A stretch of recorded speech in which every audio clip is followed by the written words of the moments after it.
युती होऊनही अमरावतीत एकमेकांच्या विरोधात उमेदवार उभे केले. बरं झालं आम्ही त्यात चिखलातून बाहेर पडलो. शिवसेना नेते कॅप्टन अभिजित अडसूळ यांची भाजप आणि युवा स्वाभिमानीवर टीका केली. पुढे अडसूळ बोलताना म्हणाले की अमरावती महापालिकेत फक्त राजकारणाचा चिखल झालाय. सध्या एकमेकांचे उमेदवार पाडण्यासाठी चढाओढ लागली. मला सांगताना लाज वाटते. स्वतःचे उमेदवार बाजूला ठेवून ज्या पक्षाचा देशात पंतप्रधान भारतीय जनता पक्षाचा आहे तो पक्ष एका लहान पक्षासाठी आपले उमेदवार मागे घेण्यासाठी पत्र देतात. त्याच्यापेक्षा लाजिरवाणी गोष्ट होऊ शकत नाही. बरं झालं आम्ही त्यात चिखलातून बाहेर पडलो. युतीत कोणतीही पारदर्शकता राहिली नाही. एकमेकांचे उमेदवार पाडण्यात दोन्ही पक्षातील नेते व्यस्त असल्याचं अभिजित अडसूळ म्हणाले. महानगरपालिकेची निवडणूक तिकडे चालू आहे. महायुतीची बोलणी सुरू होती. आम्हालाही आमंत्रण होतं आणि काही कारणामुळे युती झाली नाही आणि त्या ठिकाणी काही दोन पक्षांची युती झाली युतीमध्ये, परंतु तरी सुद्धा एकमेकाच्या विरोधामध्ये त्या ठिकाणी उमेदवार टाकले गेले. बरं झालं आम्ही त्या चिखलातून बाहेर निघालो.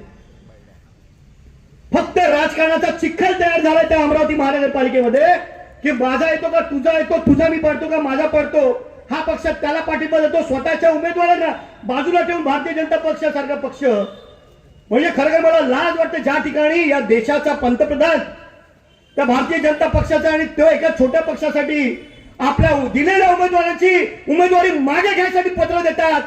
याच्यापेक्षा लाजिरवाणी गोष्ट होऊ शकत नाही. बरं झालं आम्ही त्या चिखलातून बाहेर निघा. मला मी आधीच सांगितलं होतं निवडणुका जर युतीमध्ये लढायच्या असतील तर त्या पारदर्शी झाल्या पाहिजेत, परंतु कुठलीही पारदर्शकता तिथे ठेवली नाही. त्या ठिकाणी निवडणुकीत युती करायची, सीट वाटप करून घ्यायचे आणि नंतर त्यांच्या विरोधामध्ये उमेदवार उभे करायचे. राजकारणाचा चिखल करायचा. त्या जनतेला सुद्धा विचार करावा लागतो नक्की मी काय करू, नक्की मी काय करू.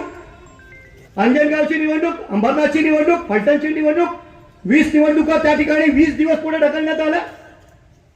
आमच्या निघणाऱ्या ज्या ठिकाणी नगराध्यक्ष होते, निवडणूक आयोग कुठून तरी येतो. निवडणूक आयोगाला काय रात्री स्वप्न पडलं? कोणीतरी त्याला सांगितल्याशिवाय या गोष्टी घडतात का या महाराष्ट्रात, या देशात? निवडणूक आयोग निर्णय घेतो, 20 दिवस त्या निवडणुका पुढे ढकलल्या जातात आणि भारतीय जनता पार्टीचे नगराध्यक्ष त्या ठिकाणी निवडून येतात. हे जनता मूर्ख आहे का? जनतेला कळत नाही का? जनतेला सगळं कळतं, जनतेला सगळं कळतं. आणि म्हणून मी सांगू इच्छितो, चांदूर रेल्वेकरांनी प्रियंकावर विश्वास टाकला, ताईवर.